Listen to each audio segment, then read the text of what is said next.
15 million rand donation Chancellor House has made to the ANC, saying it defeats the aim of ensuring transparency with regards to who funds political parties. Now, the ANC reported to the Electoral Commission in terms of the second quarterly disclosures for the year in terms of Political Party Funding Act that the company, which is investment vehicle, donated the money on the 31st of August. Now, to discuss this and other political issues is independent analyst Khaya Sithole. Khaya, a pleasure to have you on the SA Today show. Thank you so much for joining us this afternoon. Thank you, and good afternoon to the viewers. Now, of course, a lot to unpack as it relates to this story, Khaya. Perhaps talk to us about this very latest development by the DA. I'd like to get into the nitty-gritty of the fundamentals as it relates to the Political Party Funding Act. But talk to us about just your reaction on the DA complaining to the IEC about this 15 million rand donation by Chancellor House. I mean, how significant is it? Well, Chancellor House is a remarkably important conversation in the context of South Africa, because we do know that the ANC is indeed a beneficiary of Chancellor House Trust. But the problem has always been that the investments in which Chancellor House has an interest are also investments in transactions that involve the state itself, particularly in relation to the Hitachi deal that we know long ago. So there is actually a lot of history embedded into conversations around Chancellor House. Now, whether the DA is complaining about the fact that the Chancellor House is indeed donating to the ANC, which is something that we all knew was going to happen, is one possibility. But the other, I suppose, is that maybe there was a hope that now that there is indeed transparency in political party funding, the ANC may be a bit coy about actually declaring that, well, it does take money from this Chancellor House structure, which has been controversial for the fact that it has transactions and it has contracts, particularly relating to ESCOM. So there's actually that political dimension more than just a question of whether it was 15 million rand or even 10 rand. Now that people know who funds their political party of choice, so are we likely to see a shift in the way people vote going forward or even feel towards their various political parties? I think what it does is that it deals with some of the noise and the hysteria and the anxiety and I suppose the curiosity people have always held historically around the simple question of how exactly political parties are funded. Now, other people who believe in the ideologies of a political party are not going to be swayed by the idea of where the money comes from, but perhaps it may assist them sort of get a much more granular understanding of how parties are funded. I think the reality in South Africa is that there was a long-held suspicion that the ANC in particular was getting a leg up in the race by being able to maybe receive donations from state entities, for example, that other parties are not getting into. So what this political party funding transparency does is that it creates an element of honesty in relation to the engagements, particularly relating to the big donors and to the big donations. The Funding Act does, of course, prohibit state-owned enterprises in particular from donating to political parties. So if nothing else, we now have a much more granular understanding around how campaigns are funded and how political parties run their affairs, and people can now engage and make calls with that awareness in mind. If it then turns out that a person doesn't want to be associated with the funding sources that the party has declared, then that might sway them. But I don't think South African citizens in general, or in particular, we're really waiting for this to make the call on who to vote for. It's very unlikely to switch people's long-held ideologies and political affiliations. Now, we know in this latest round of reporting that 6 political parties have, in fact, disclosed their amounts: ANC, Action SA, DA, ACDP, Good, and AIM. Does it come as a shock to you that the DA and Action SA are funded by the same people? Not necessarily. So what has always happened with political party funding is those with pockets deep enough to actively seek to support democracy do not necessarily seek to support a political party, but they may do so to either support a centralized democracy party fund, which is of course now available and open to particular donors in South Africa if they want to use it, or they could decide that within the list of existing political parties, these are the parties that they might have an interest in supporting. So it's not unusual for philanthropists in particular to actually support more than one particular party in a political system.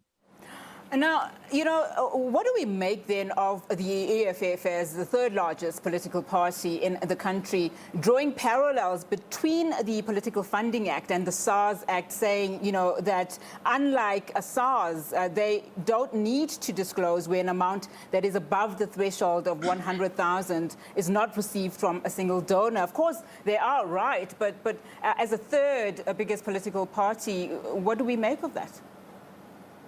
I think what they're trying to say is that they're not compelled to disclose an amount below the threshold. So the threshold is currently 100,000 rand. So it's quite possible that they've received, multiple donations that are below that declarable number, which means that they don't actually have to put them as part of this quarterly disclosure. So that's the one element of it. To try and compare it and contrast it to the SARS Act is a bit misguided, because I think the SARS Act seeks to deal with something completely different. It's at taxpayer level rather than at political party level. That's the first thing. The secondary issue here is that what a lot of people seem to have forgotten is that this is not the end of the process. What the IEC does is that it seeks for political declarations for qualifying donations. In other words, if you receive an amount of 100,000 rand from a particular donor, then that's what you must declare on an ongoing basis. What will then happen at the end of the year is that all the political parties still have to submit their audited financial statements to the IEC itself. It is only at that point in time that you are able to reconcile what it is that you saw being spent on the campaign trail, for example, versus what has been declared as donations above a threshold and the true state of affairs of the political party. So it's actually going to take us a bit longer to really know the true state of affairs. So you will see that a lot of parties are actually going to not declare anything during these quarterly submissions if they have found a way to get their donations to be below the threshold. But at the end of the year, it actually all has to mesh each together. It all has to be reconciled, and then the IEC will give us a report that talks to us about whether the quarterly donations and the quarterly declarations were indeed accurate. As these funding, is declared by the various political parties, obviously a lot of scrutiny around who the donors are. And in this case, Naspers has also come under fire, saying, are media houses, expected to not, just be biased or at least objective in that front, and not be seen to be supporting a political party. In this case, Naspers being said to have donated to the DA. What does that mean for just a scrutiny on the donors? I mean, if we are to speak about ensuring transparency, going forward, and within the confines of the Political Funding Act, what does this say about organizations like media houses? Well, I think media houses obviously have a rather a delicate, aspect in this conversation, in that obviously the very first thing that one wishes to avoid is to avoid any media houses being sort of dragged into political territory and to political conflicts, because then you may start questioning the credibility of the media house in particular. What Naspers would argue, though, in this case, is that Naspers is such a big company. It may well be that as far as they're concerned, they don't think that they are in the position to influence how their media titles report on particular politicians or on particular political parties. So I think they'll be able to argue that there is sufficient distance between the corporate entity that has made the donation versus some of the media titles that happen to fall under the control of Naspers.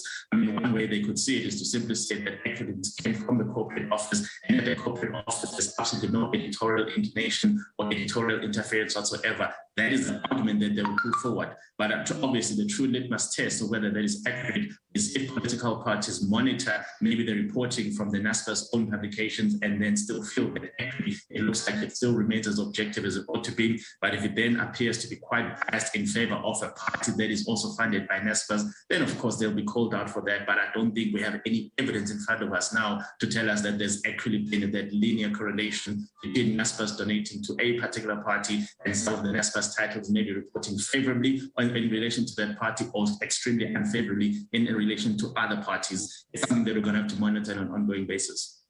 All right, Khaya Sithole, always a pleasure speaking to you. Thank you so much for your time this afternoon. Khaya Sithole just weighing in there on the Political Party Funding Act and, just some of the news that we are hearing between the amounts that have been disclosed by those 6 political parties yesterday. All right.